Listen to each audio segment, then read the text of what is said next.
Hello everyone, my name is Chang Oh. I'm representing Team 35 today. And today I'm going to be presenting project overview and functional prototyping of the prototyping phase. So far, up until the last two presentations, the team has covered planning and concept development phase. And today I'm going to focus on final prototyping details and reflection.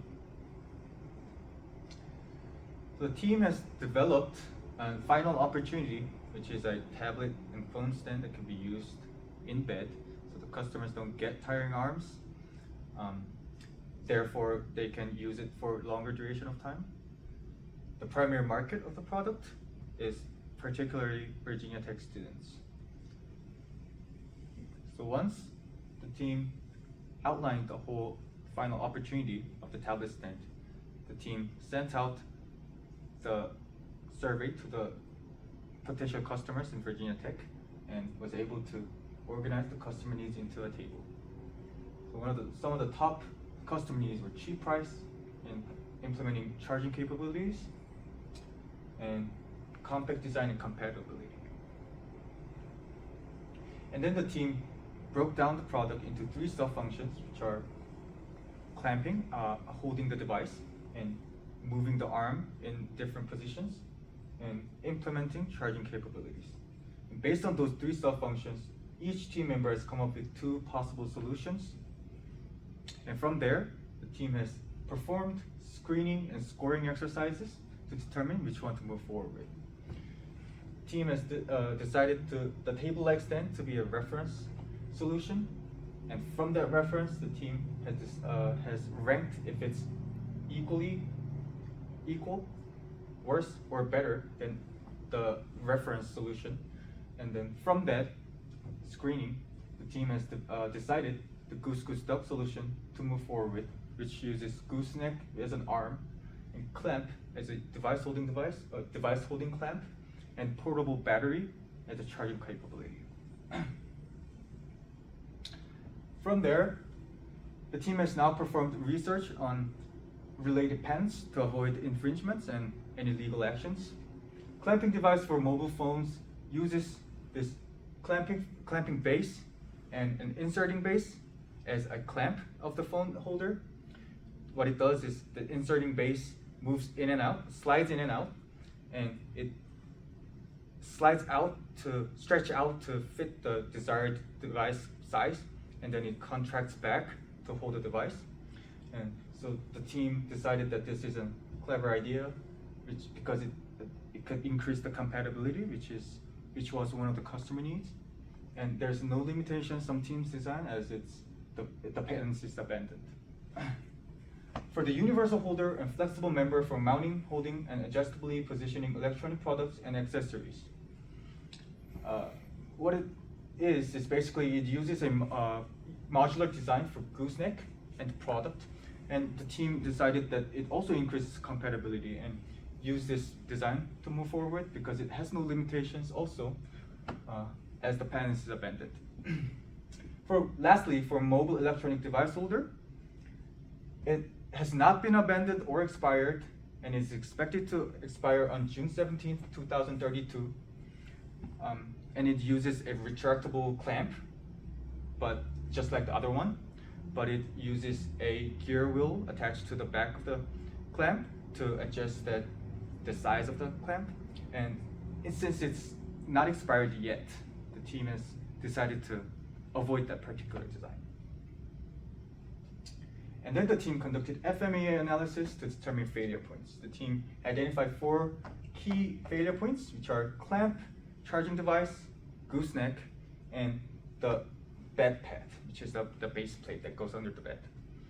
The team then ranked them based on the severity and come up with risk priority numbers. And the bottom 2, which were gooseneck and base plate, were the highest number.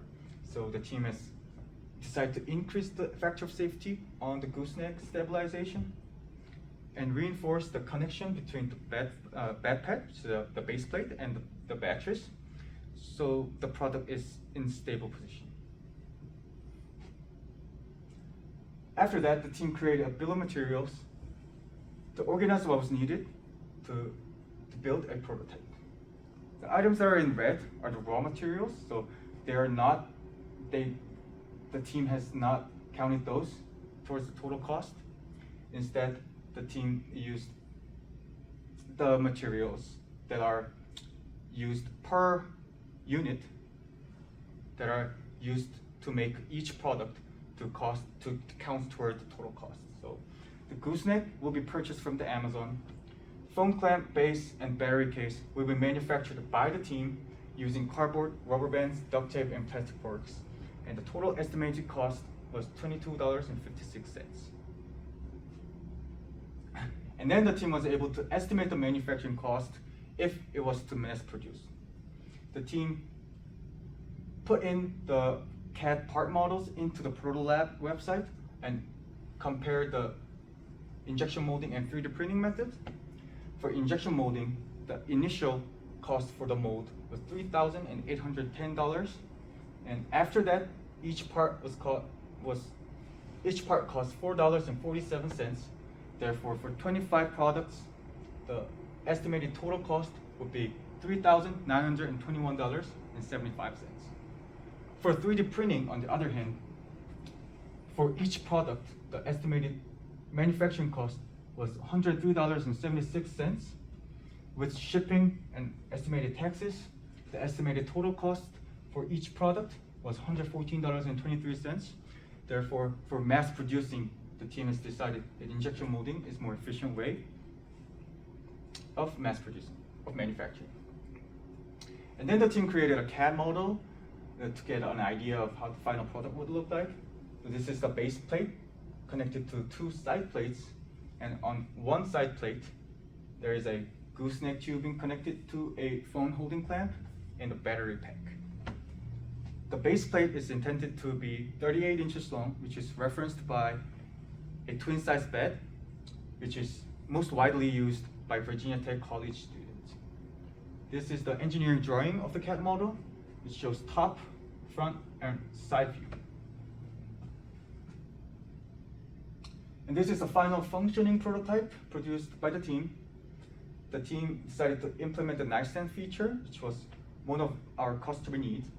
And with that feature, the team decided that this whole base plate doesn't need to go all the way across the mattress because the nightstand feature already plays a role as a support. Therefore, there's no need for another side plate on one end. And for the clamp, it's made up of duct tape and cardboard, and the rubber band provides this tensile and compression force between the two clamps, which enables to hold the foam. And rubber bands are also implemented to two surface areas of the clamps to increase friction, which also allows to hold the foam more firmly. And so this is the isometric view, that's the front view, and that's the top view of the product. And from the top view, you can see a portable battery pack case and the gooseneck clamp that can be detached. So it was a modular design. And from that final prototyping, the team reflected on the whole project to identify any improvements. The team believed that different materials could have been used. For example, some plastics, some lighter plastics. So in that case, clamp design could be much lighter, and the whole product could be in smaller design, which makes the design more compact, and that satisfies one of the customer needs. And some further fastener development could be made, such as bolts and screws to fix those pieces together, which increases the rigidity of the product. So thank you for listening. Have a great night.